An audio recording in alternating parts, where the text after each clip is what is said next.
บนหรือที่พวกเราทุกคนเรียกสั้นๆว่าอปต.สมเด็จฟื้นวัดสามพระยาท่านเป็นคนก่อตั้งแต่ปี18แล้วเนาะกว่า40 ปีที่ยังยัดยืนงาน8 ภาระที่ทำให้พระนำพานำทางให้รู้ให้ใจให้หวัง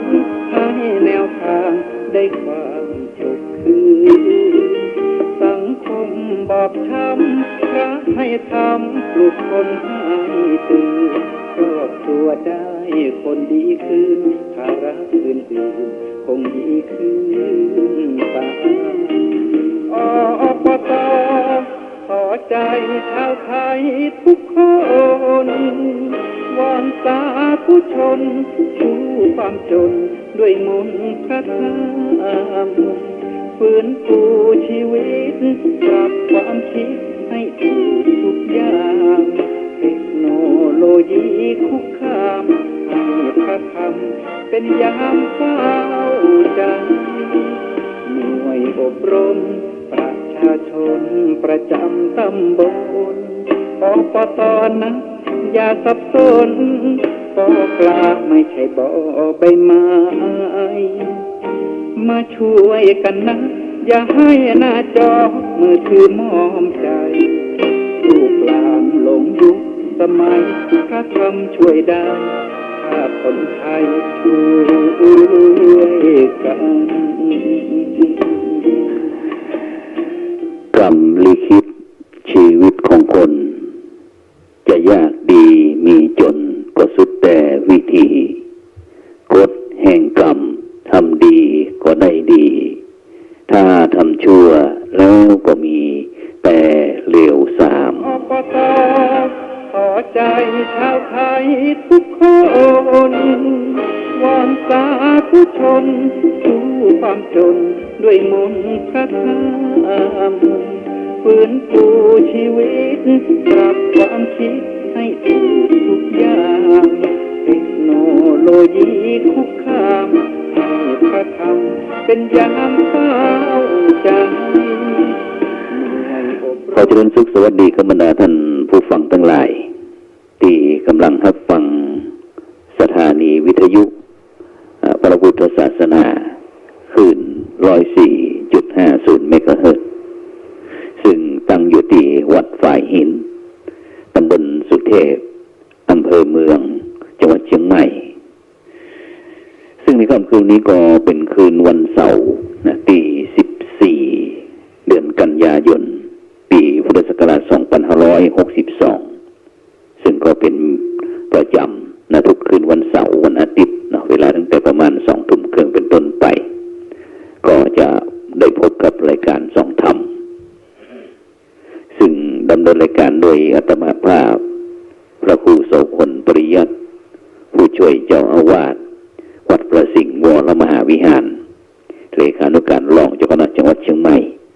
ที่จะได้นำนาสาระธรรมะขององค์พระสัมมาสัมพุทธเจ้ามามามามากล่าวกับบรรดาท่านผู้ฟังทั้งหลายเพื่อที่จะได้น้อมนำหลักธรรมคำสอนต่างๆในทางพระพุทธศาสนานำไปประยุกต์ใจในการดำเนินชีวิตของแต่ละท่านแต่ละคนประสบผลสำเร็จในการดำเนินชีวิตต่อไปซึ่งวันนี้ก็คืมฟ้าคืมฝนบรรดาท่านผู้ฟังทั้งหลาย หลายพื้นที่ก็คงจะฝนตกจุ่มเย็นไปตามกันแต่จะได้ก็ตามก็ยังเป็นห่วงเป็นใยเรื่องสุขภาพตึงภายในแล้วก็ภายนอกเพราะว่าในปัจจุบันนี้เชื้อโรคมันพัฒนาเว้ยยิ่งหมอเก่งตัวใดคนเก่งตัวใดมนุษย์เก่งตัวใดโลกมันก็มีการวิวัฒน์พัฒนาการเช่นเดียวกันแต่ว่านี่ก็มีโอกาสไปตามที่หมอนัด ที่โรงพยาบาลสงฆ์มหาราชนครเชียงใหม่เพื่อที่จะได้ไปตรวจหลังจากที่4 เดือน ผ่านมานะได้ไปดูเรื่องความดันของนะเรื่องเบาหวานเรื่องไขมัน ซึ่งก็เป็นปกตินะของพระสงฆ์องค์เจ้านะพระสงฆ์องค์เจ้านะเพราะว่าโดยความหักความปรารถนาดีที่คณะสัตยาญาติโยมทั้งหลายนะมีอย่างดีๆก็พยายามที่จะเอาไปเกณฑ์เอาไปถวายนะให้พระคุณเจ้าได้ฉัน วันสุดท้ายมา ก็อย่างที่โหกันเบาหวานความดันไขมันจีปทะบรรดาธนูฝันทั้งหลายนะว่าพระสงฆ์องค์เจ้าเขานี้บางครั้งก็การจะทำเหมือนชาวบ้านทั่วไปมันก็ลำบากนะไม่ว่าจะเป็นเรื่องการที่จะบริหารร่างกายก็อย่างต่างๆเหล่านี้เนาะซึ่งก็เป็นไปตามอัตภาพนักเตะเท่าที่จะสามารถที่ทำได้นะฉะนั้นก็โดยเฉพาะเรื่องการออกกำลังกายนี่ก็สำคัญนะแล้วก็โดยที่สำคัญที่สุดก็คือเรื่องกำลังใจนะกำลังใจที่คนเฮาทุกผู้ทุกคนจะต้องมาคอยดูแลจิตใจตนเองเพราะว่าพระพุทธศาสนาของเขานั้นถือว่าใจนี้เป็นใหญ่ใจนี้เป็นนายใจเป็นประธานทุกอย่างสำเร็จโดยที่ใจจะทุกข์ก็อยู่ที่ใจจะทุกข์ก็อยู่ที่ใจจะได้บุญก็อยู่ที่ใจจะได้บาปก็อยู่ที่ใจฉะนั้นบรรดาท่านผู้ฟังทั้งหลายการกระทำกรรมคือการกระทำคนเฮาเป็นไปตามอำนาจของกรรมนะเป็นไปตามอำนาจของกรรมกรรมดีเอาทำดีก็ย่อมไปได้ไปทางที่ดีทำกรรมบดีก็ย่อมไปทางบดีอย่างที่ได้คือบอกว่ากรรมลิขิตชีวิตของคนจะยากดีมีจนก็สุดแต่วิธีกฎแห่งกรรมทำดีได้ดีถ้าทำชั่วแล้วก็มีแต่เลวทรามเพราะฉะนั้นเนี่ยบรรดาท่านผู้ฟังทั้งหลายคนเฮาจะดีจะชั่วก็อยู่ที่กรรมทำดีเป็นเพราะว่ากุศลกรรมทำบดีเป็นเพราะว่าอกุศลกรรมหรือว่าตีภาษาชาวบ้านทั่วไปว่าเฮาฮ้องว่าบุญกับบาป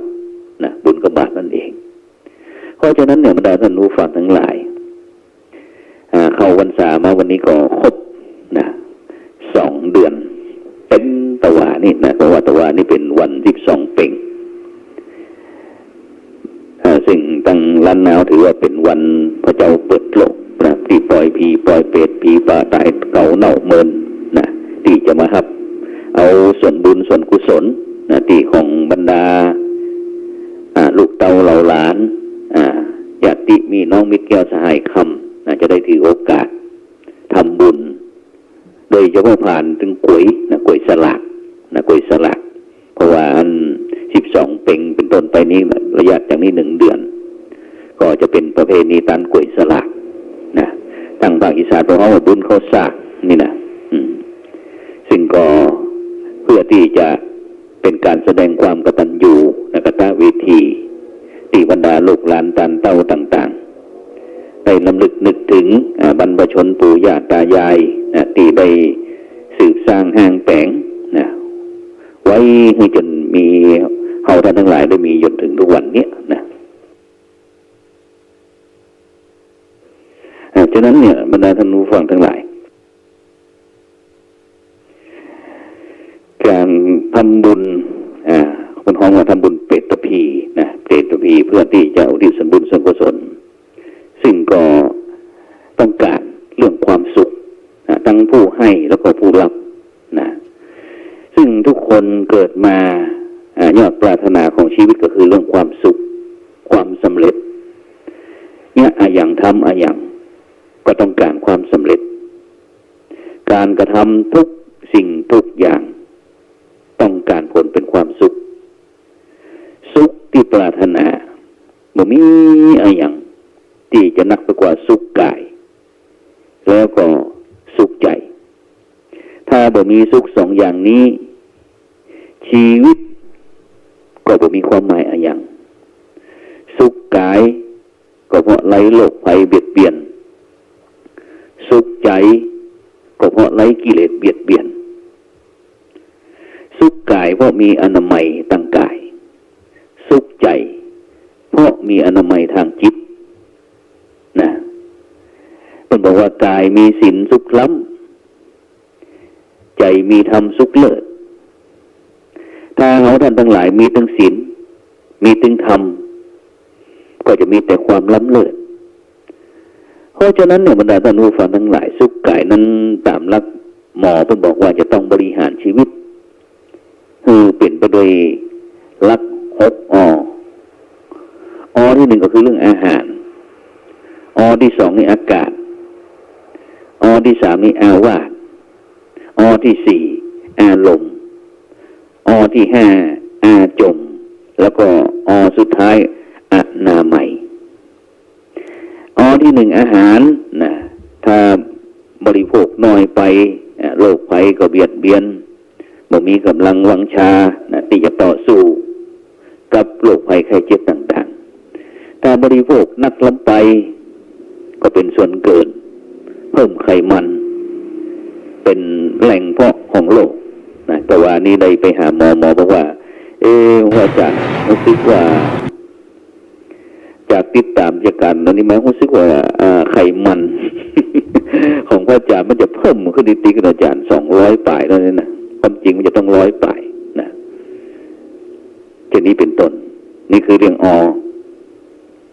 อาหารนะซึ่งไขมันนะพูดถึงเรื่องไขมันนี่มันก็เกิดจากการบริโภคการอาหารการกินนี่ก็เป็น 70% บรรดาท่านผู้ฟังทั้ง30%ส่วน70% นี้มันเกิดจากหลายเหตุหลายจากหลายประการนะเพราะไขมันของคนเฮานี่ถ้าอันเรื่องโดยเฉพาะเรื่องการถ้าเฮาบ่ได้บริหารจัดการนะบ่ได้เผาผลาญมันนี่นะพลังไขมันมันก็นักลำไปนะเรื่องอาหารการกินส่วนที่2คือเรื่องอากาศนี้ยิ่งจำเป็นเพราะว่าทุกวันเนี้ยนะคนเฮาต้องสิ้นเปลืองงบประมาณในการที่จะซื้ออากาศมาหายใจบอกว่าจะเป็นที่สถานที่ทำการทำงานวัดวาอารามก็บ่เว้นนะเดี๋ยวในปัจจุบันในบางท่านบางคนบอกว่าโอ้ท่านอาจารย์พระครูนะพระวิหารหลวงวัดพระสิงห์เนี่ยถ้าเขาติดแอร์นี่จะดีนะ เพราะที่ไหนๆก็ต้องติดแอร์รถก็ต้องติดแอร์นะบอกว่าที่ไหนก็จ้างเถอะนะเดี๋ยวนี้นะแม้แต่ศาลาศพตัวบรรดาท่านผู้ฟังทั้งหลายศาลาบำเพ็ญบุญบำเพ็ญกุศลก็ต้องติดแอร์นะแล้วก็อาวาสที่3อาวาสก็ที่อยู่อาศัยจำเป็นนะที่จะต้องถูกสุขอนามัยนะถูกหรือไม่สะอาดก็โปร่งโล่งหรือว่าแออัดมีความสะอาดหรือว่าสกปรกแต่ว่านี่ก็มีอันต่อกับยายลูกเนนจากพุทธตั้งอำเภอตั้งใต้เมืองพุทธนะบอกว่าโอ้ผมนอนคิดเป็นเดือนนะอาจารย์พูดว่านะกลัวจะตัดสินใจจะเอาลูกเนนมาบวชนะเพราะว่าอยู่บ้านนี่เปื้อนนักเลยจำเป็นที่จะต้องเอาห่างจากเปื้อนฝุ่งนะเพราะว่ามันบอกไปหาเขาก็ไปหามันอยู่ฮะเนาะเปลี่ยนกันไปเปลี่ยนกันมานะทำให้ยายเนี่ยย่าไอ้เนาะทั้งแม่ของพ่อย่าเนี่ยความดันขึ้น แล้วย่าเนี่ยก็ชอบปกป้องหลานตัวนะเขาก็บอกว่าโยมคิดดีแล้วกะ ที่คิดว่าถ้าเขาลูกเอาหลานของเขาเนี่ยอันไปไว้วัดแล้วมันจะพ้นนะ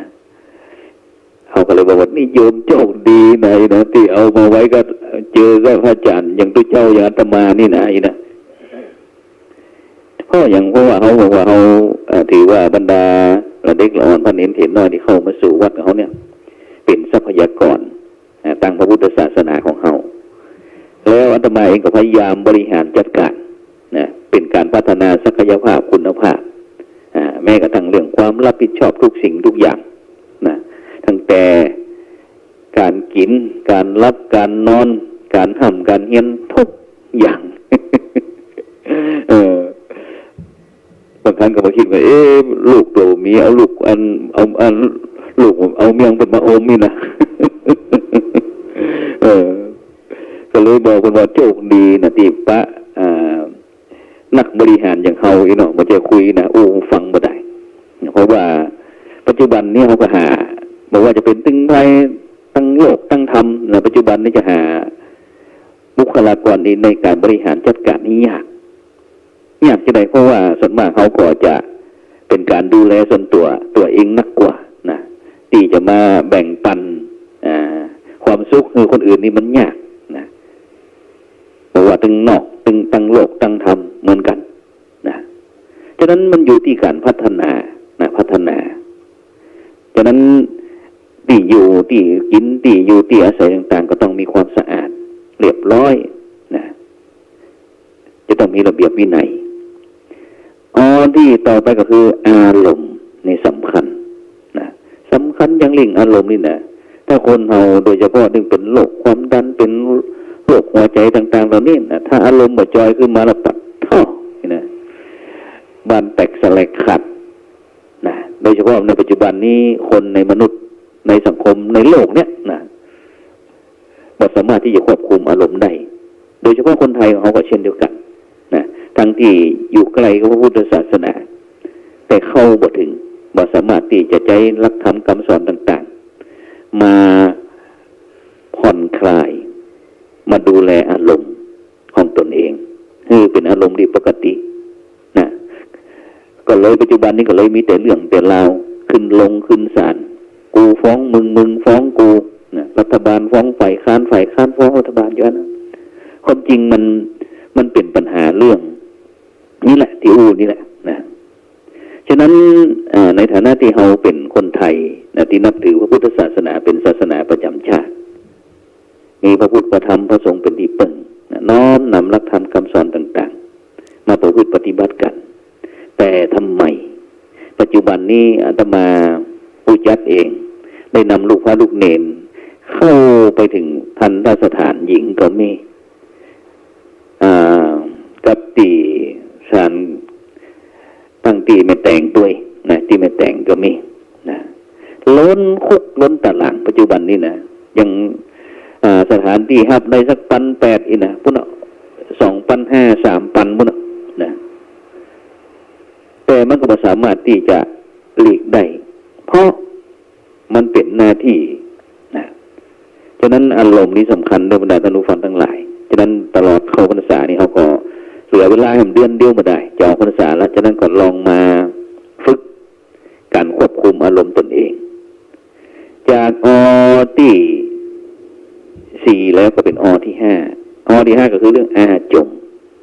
อันนี้ต้องเป็นเวลาด้วยนะบอกว่าจะเข้าแล้วก็ต้องออกแล้วก็ต้องเข้านี่นะถึงเวลาบ่ออกก็มันอึดอัดนะฉะนั้นบอกว่าจะเป็นเรื่องอาหารการกินการบริโภคการรับการนอนนะจะต้องเป็นเวลาจะต้องเป็นเวลาชีวิตคนเรามันเหมือนกับนาฬิกาเขาจะต้องวางโปรแกรมนะวางโปรแกรมบางท่านบางคนนี่เก่งบริหารเวลาเก่งบางท่านบางคนก็ไม่ที่เข้าใจก็ดีไปที่บ่เข้าใจบางครั้งชอบนอนไม่วันไม่คืนจมละโอ้ยไม่คืนนอนก็บ่ใครรับ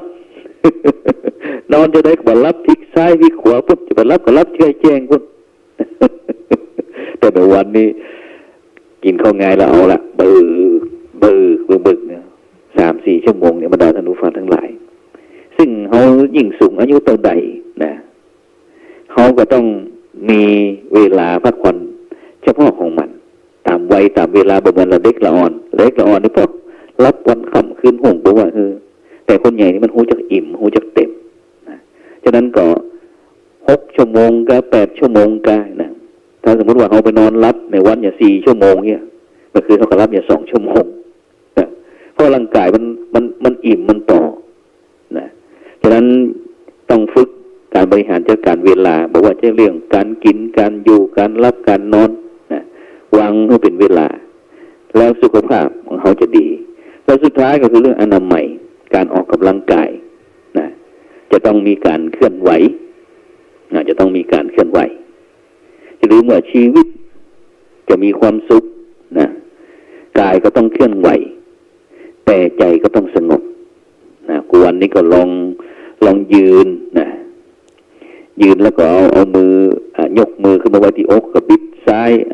แข่งแข้งขวาไปทางซ้ายแข่งแข้งซ้ายไปทางขวานะแล้วก็โยกขาขึ้นโยกขาลงเนี่ยลองฝึกดูนะหรือว่าแกว่งแขนก็ได้บรรดาท่านผู้ฟังทั้งหลายกายต้องเคลื่อนไหวก็คือเรื่องการออกกำลังแต่ใจก็ต้องสงบก็คือมีสมาธิถ้ามีสมาธิมันก็ดีแต่ถ้ามันฟุ้งซ่านมันก็หาความสุขความสำราญบ่ได้เพราะฉะนั้นคนที่ใจบ่สงบเพราะถูกกิเลสบอกว่าจะเป็นเรื่องความโลภความโกรธความหลงนะมันเข้ามาลบกวนตึงเจ้าตึงเพลนตึงเย็นตึงไม่คืนตึงรับตึงตื่นแม้แต่รับก็ยังมันรบกวนยังฝันมันอยู่นะตลอดเวลานะเพราะฉะนั้นน่ะใจจึงเป็นประธานใจเป็นหัวหน้าของทุกสิ่งทุกอย่างพระพุทธเจ้าก็ตึงตัดไว้บอกแล้วบอกให้แก่พุทธบริษัทบอกว่ามโนบุพพังเข้ามามมโนเฉทธามโนมยาเด้อนะบอกให้แล้วพุทธบริษัทซึ่งแปลความว่าใจเป็นใหญ่ใจเป็นประธานใจเป็นหัวหน้าใจเป็นนายใจประเสริฐที่สุดทุกอย่างสำเร็จอยู่ที่ใจเพราะฉะนั้นเนี่ยบรรดาท่านผู้ฟังทั้งหลายคนที่จะมีความสุขในเรื่องจิตใจเนี่ยมันจะต้องมียุทธวิธีกุศโลบายนะซึ่งวิธีที่อยากจะให้ท่านทั้งหลายเนี่ยลองนำไปประพฤติปฏิบัติกันนะในโอกาสหนึ่งเทศกาลเข้าพรรษาสัก5 อย่างนะก็คือ1นะต้องรู้จักพอ2ต้องรู้จักให้3ต้องรู้จักทำใจ4ต้องรู้จักปล่อยวางและก็สุดท้ายเห็นทุกอย่างเป็นธรรมดาสละอาธรรมดานะซึ่งจะเป็นจะใดวันพรุ่งนี้เฮามาติดตามกันกำหนึ่งบอกว่าจะหูจักปอหูจักหูจักทำใจหูจักปล่อยวางแล้วก็หันทุกสิ่งทุกอย่างเป็นธรรมดาเพราะว่าในก่อนที่เวลาจะหมดนี้ก็อยากจะนำข่าวนะมาประชาสัมพันธ์ให้กับบรรดาท่านผู้ฟังทั้งหลายได้รับทราบว่าระหว่างวันที่18ถึงวันที่22กันยาคมปีพุทธศักราช2562ศิษยานุศิษย์พร้อมถึงคณะสงฆ์คณะศรัทธาของพระเดชพระคุณหลวงปู่พระพรหมมงคลหลวงปู่ทองสิริมังคโลก็จะได้จัดงานอายุวัฒนมงคล96 ปีถวายแก่พระเดชพระคุณหลวงปู่นะที่วัดพระธาตุสีจำตองดังนั้นก็บรรดาท่านผู้ฟังทั้งหลายที่ว่างเว้นจากภารกิจหน้าที่การงานอยากจะไปร่วมกินร่วมทานแสดงมุทิตาจิตกับพระเดชพระคุณหลวงปู่พระพรหมมงคลหลวงปู่ทองสิริมังคโลที่วัดพระธาตุสีจำตองก็เรียนเจริญพรเด้อนะเพราะหลวงปู่นี่ถือว่าเป็นเพชรน้ำเอกของคณะสงฆ์ไทยเฮานะฉะนั้นก็เมื่อเฮาเกิดมาเจอหลวงปู่แล้วก็รีบเอาประโยชน์จากหลวงปู่ให้ได้นักที่สุดนะเดี๋ยวก็จะมาโอดโอยควันเหมือนกับอย่างที่สมัยหลวงปู่ครูบาเจ้าศรีวิชัยอดีตเจ้าวัดพระสิงห์วรมหาวิหารนักบุญแห่งล้านนาไทยของเฮานะเมื่อครั้งมีชีวิตอยู่นะก็มีแต่คนว่าอย่างนั้นว่าอย่างนี้ว่าถึงบุกลบบวกลบนะแต่พอหลวงปู่มรณภาพไปแล้วโอ้ยมีแต่โอดโอยควันหาซึ่งพระเดชพระคุณหลวงปู่พระพรหมมงคลนี่ถือว่าเป็นศิษย์ลูกศิษย์รุ่นสุดท้ายของครูบาเจ้าศรีวิชัยฉะนั้นก็จะไปลืมเด้อในวันที่18จนถึงวันที่22นะกันยายนนี้นะที่วัดพระธาตุสีจำตอง96 ปีของหลวงปู่นะซึ่งในขณะนี้ก็พระเดชพระคุณหลวงปู่นั้นก็รับเป็นประธานสร้างหอประชุมนะที่พุทธ100 ปี พระพรหมมงคลหลวงปู่ทองสิริมังคโลตีพุทธมณฑลจังหวัดเชียงใหม่ประมาณสัก200-300 ล้านบาทนะจึงจะอนาคตข้างหน้า